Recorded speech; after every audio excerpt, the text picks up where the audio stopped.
The sun hung low in the sky, casting long shadows across the dusty parking lot of the Lone Star truck stop.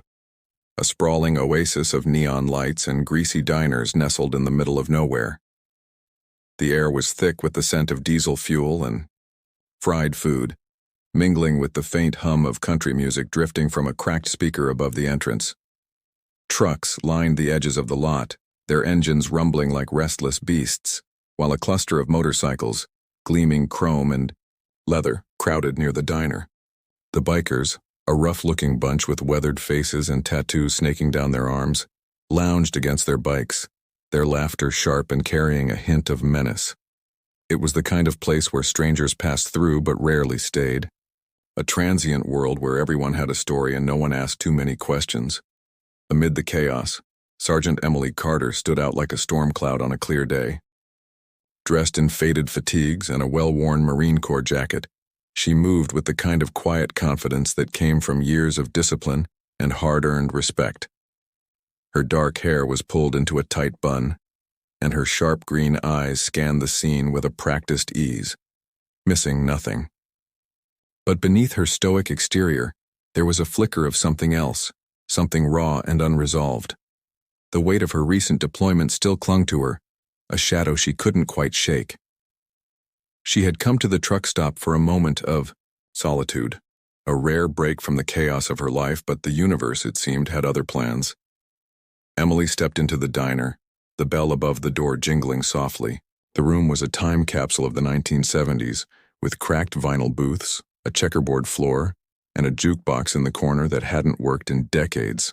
The few patrons, truckers hunched over plates of eggs and bacon, a waitress with tired eyes, refilling coffee cups, glanced up briefly before returning to their meals. But the bikers outside had noticed her. Through the smudged window, she could see them exchanging glances, their laughter dying down as they whispered among themselves.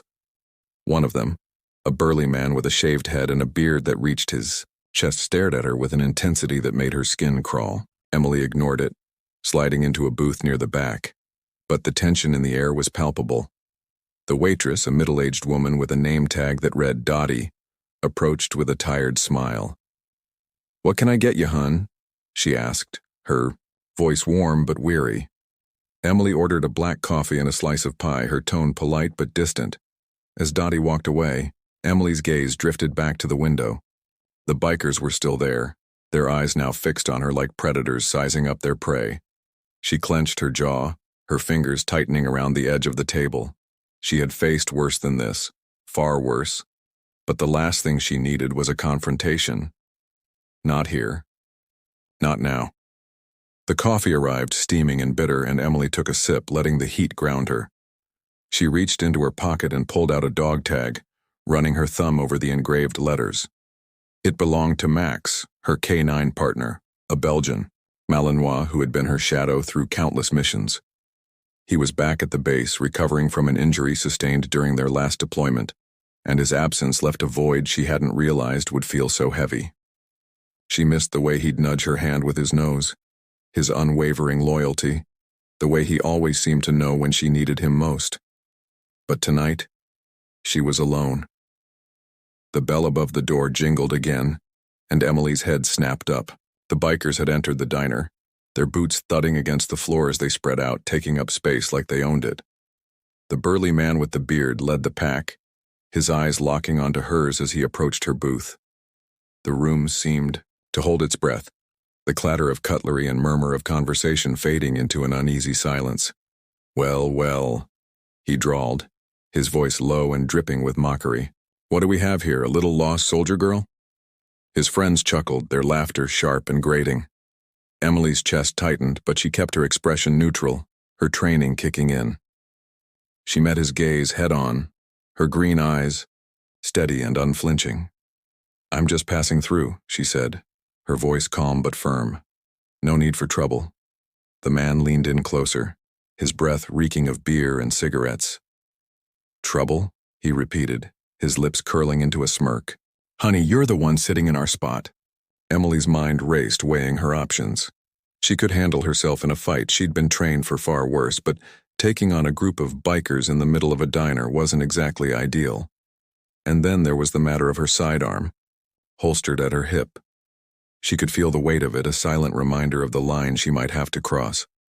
But before she could respond, the sound of tires crunching on gravel outside caught her attention. Through the window, she saw a familiar black SUV pulling into the parking lot, its headlights cutting through the gathering dusk. Her heart skipped a beat. She knew that vehicle. And if it was here, that could only mean one thing.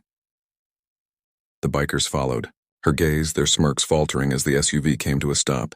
The doors opened and out stepped a figure that made Emily's breath catch in her throat.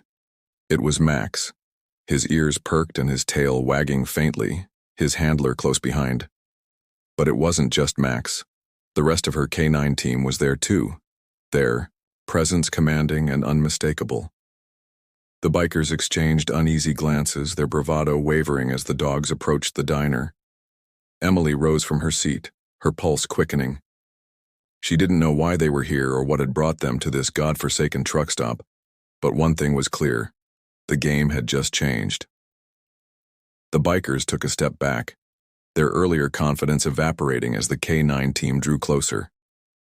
Max's handler, a tall man with a stern expression, met Emily's eyes through the window and gave a slight nod.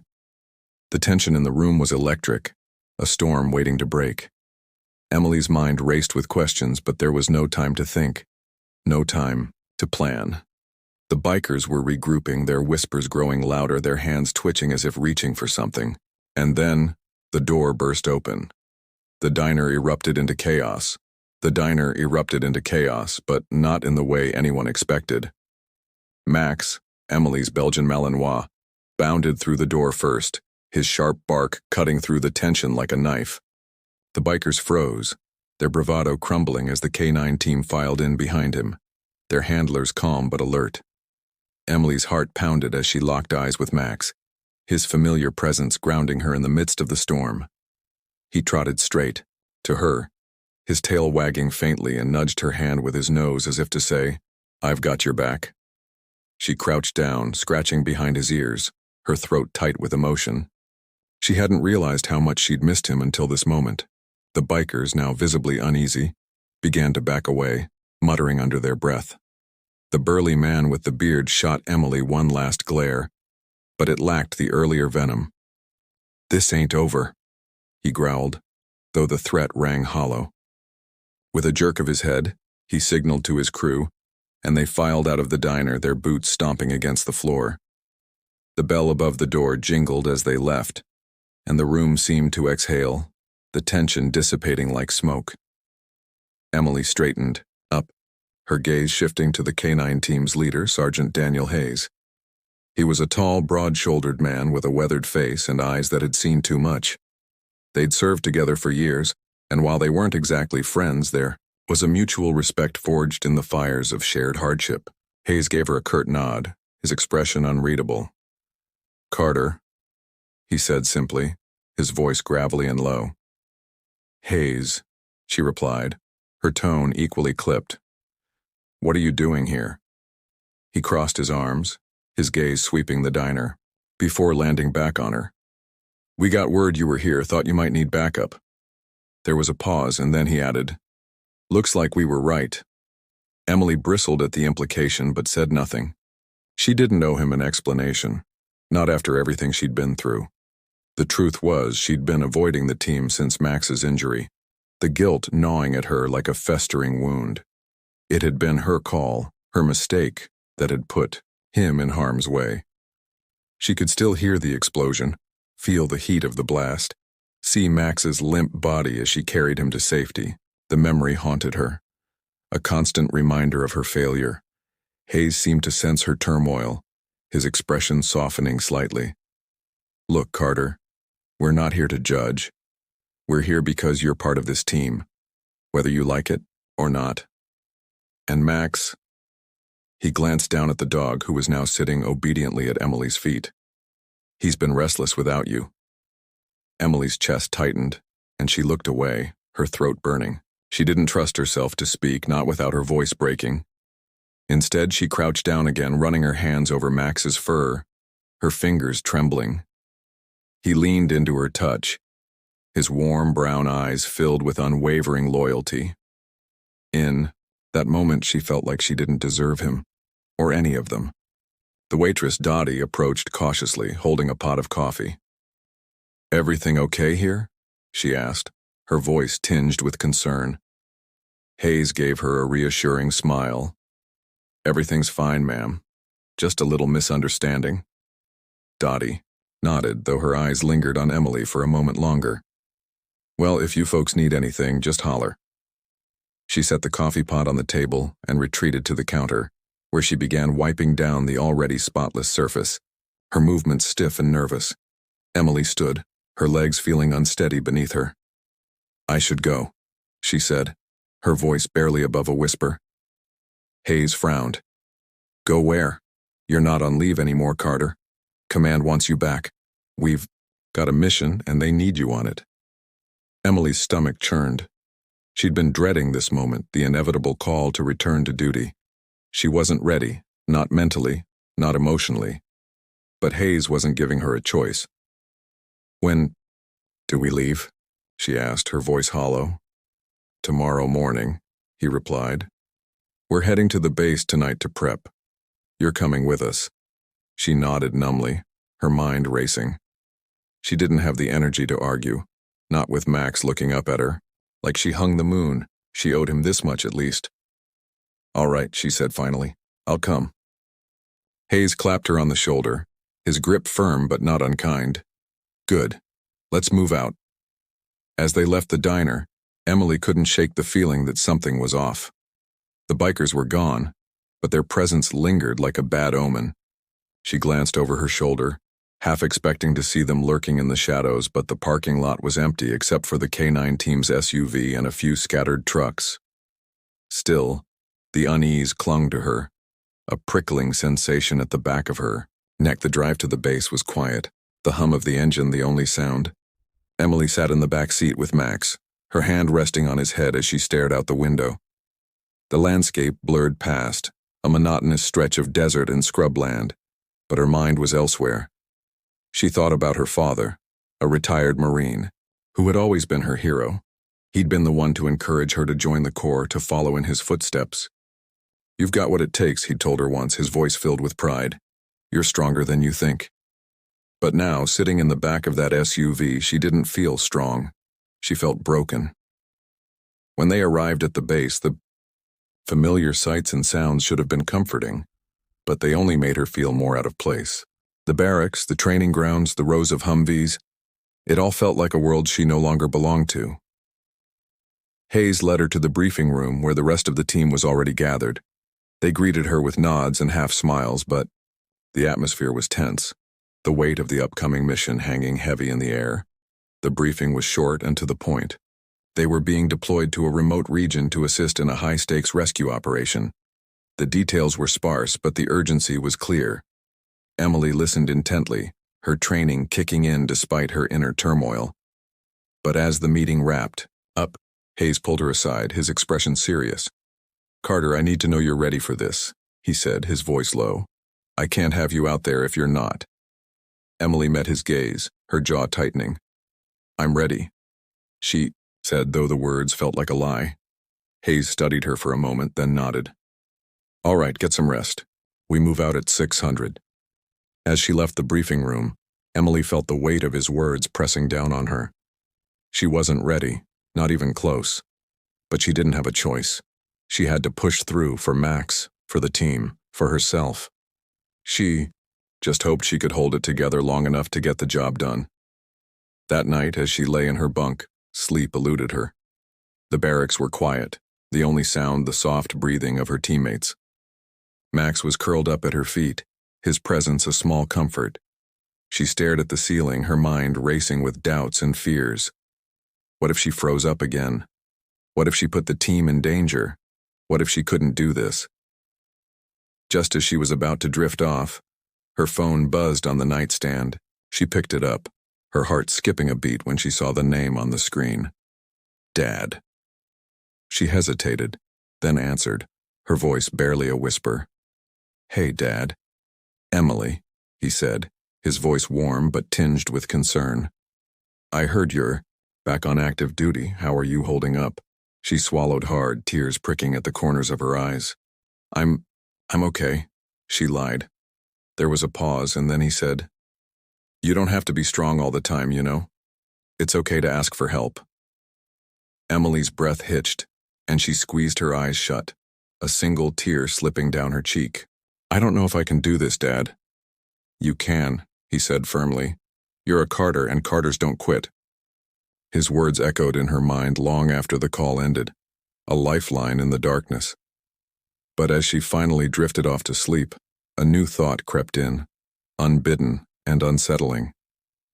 What if this time, quitting isn't an option?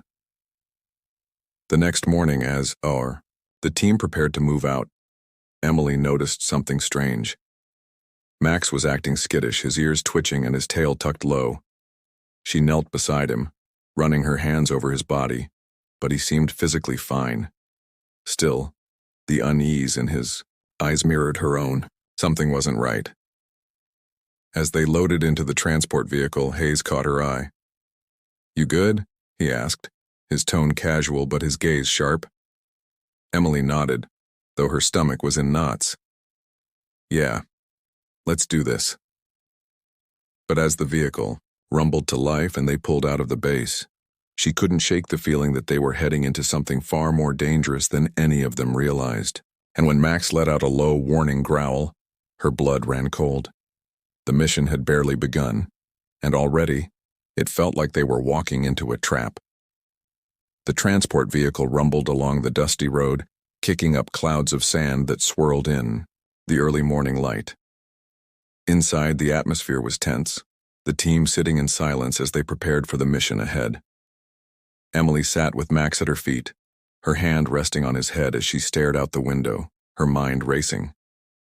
The unease she'd felt earlier had only grown, a gnawing sensation in the pit of her stomach that she couldn't shake. Max's low growl still echoed in her ears, a warning she couldn't ignore. Hayes sat across from her, his expression unreadable as he reviewed the mission details on a tablet. He glanced up occasionally, his sharp eyes scanning the team, but he said nothing. Emily could feel his gaze lingering on her, and she knew he was assessing her, trying to gauge whether she was up for this. She straightened her shoulders, determined not to show any weakness, but the weight of his scrutiny was suffocating. The vehicle came to a halt, and Hayes stood, his voice cutting through the silence. "Listen up. We're approaching the drop point. Stick to the plan, stay sharp, and watch each other's backs. This isn't a drill." The team nodded, their faces grim as they checked their gear. Emily took a deep breath, her fingers tightening around the strap of her rifle. She could do this. She had to. As they stepped out into the harsh sunlight, the heat hit her like a wall. The landscape was barren, a vast expanse of sand and rock stretching out in every direction.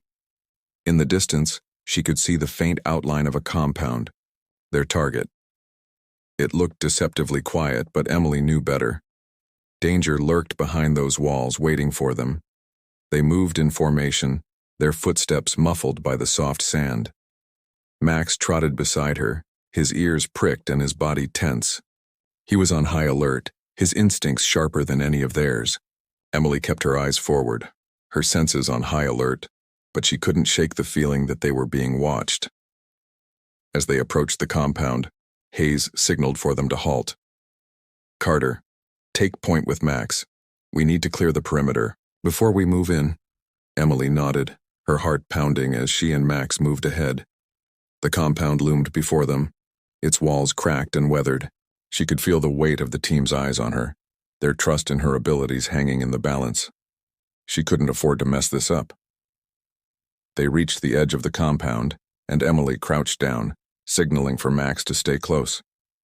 She peered around the corner, her eyes scanning the area for any signs of movement. Everything seemed still, but the silence was unnerving. She glanced back at Hayes, who gave her a nod to proceed. As they moved along the perimeter, Emily's unease grew. Something felt off, but she couldn't put her finger on it. Max's behavior only added to her anxiety.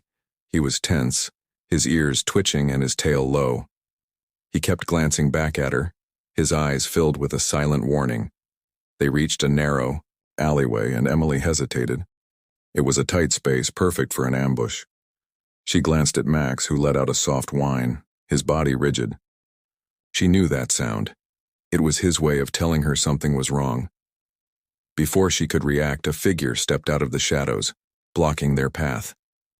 It was the burly biker from the truck stop, his bearded face twisted into a smirk. Well, he drawled, his voice dripping with mockery. Fancy meeting you here. Emily's blood ran cold. What was he doing here? This wasn't part of the mission brief. She tightened her grip on her rifle, her mind racing.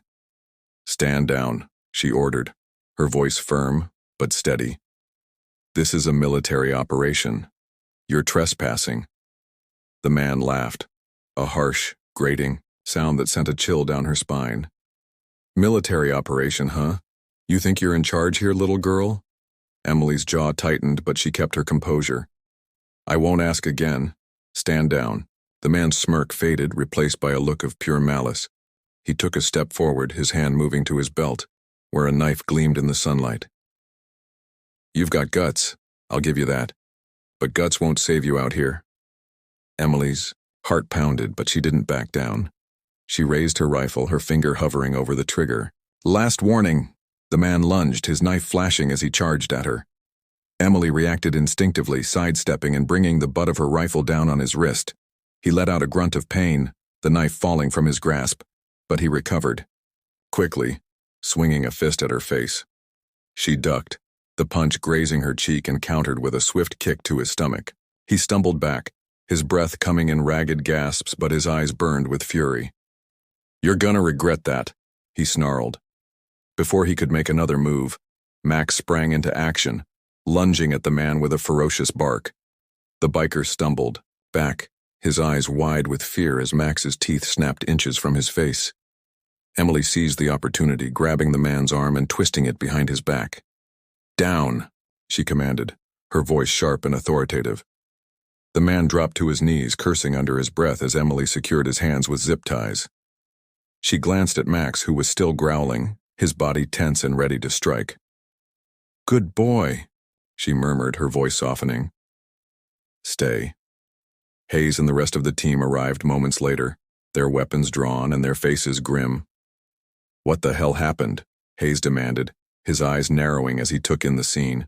Emily straightened, her breathing heavy but controlled. We've got a situation. This guy was waiting for us. He's not alone.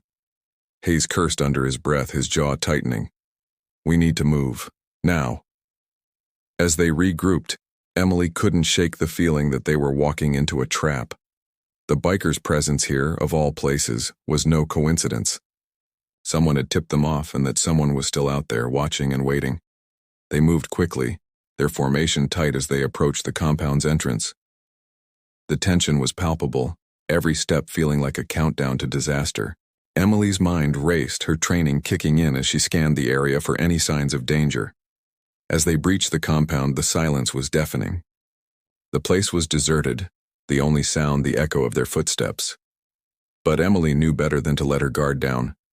She signaled for Max to stay close, his presence a small comfort in the eerie stillness. They cleared room after room, finding nothing but empty spaces and abandoned equipment.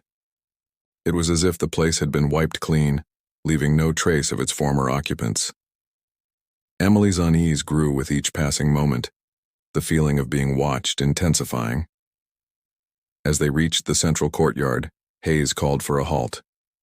Something's not right, he muttered, his eyes scanning the area. This place should be crawling with hostiles. Where the hell is everyone? Before anyone could respond, a voice crackled over the comms, sending a chill down Emily's spine. Sergeant Hayes, we've got a problem. There's movement outside the compound, a lot of it. Hayes cursed, his face darkening. Fall back, now. But it was too late. The sound of engines roared to life and the compound's gates slammed shut, trapping them inside. Emily's heart pounded as she realized the truth. They'd been set up. The team scrambled for cover as gunfire erupted, the sound deafening in the confined space. Emily crouched behind a crumbling wall, her mind racing as she tried to make sense of the chaos. Max pressed against her side, his body tense and ready to spring into action. As the gunfire intensified, Emily's thoughts turned to her father, his words echoing in her mind. "You're stronger than you think." She clenched her jaw, her resolve hardening. She couldn't afford to falter now, not when her team's lives were on the line. She peeked out from behind the wall, her eyes scanning the courtyard for any sign of the enemy. That's when she saw him, the biker from earlier, standing atop a nearby building, a smug grin on his face. He raised a hand, signaling to someone below, and the gunfire ceased. The sudden silence was unnerving, the tension thick enough to cut with a knife. Emily's grip tightened on her rifle, her eyes locked on the biker. "What do you want?" she shouted, her voice cutting through the stillness. The man's grin widened, his eyes gleaming with malice. "You'll find out soon enough, little girl." Before she could respond, a new sound filled the air, a low, guttural growl that sent a shiver down her spine. She turned, her eyes widening as a massive figure emerged from the shadows, its eyes glowing with an unnatural light. Emily's breath caught in her throat as she realized the truth. This wasn't just a trap. It was a nightmare. And it was only just beginning.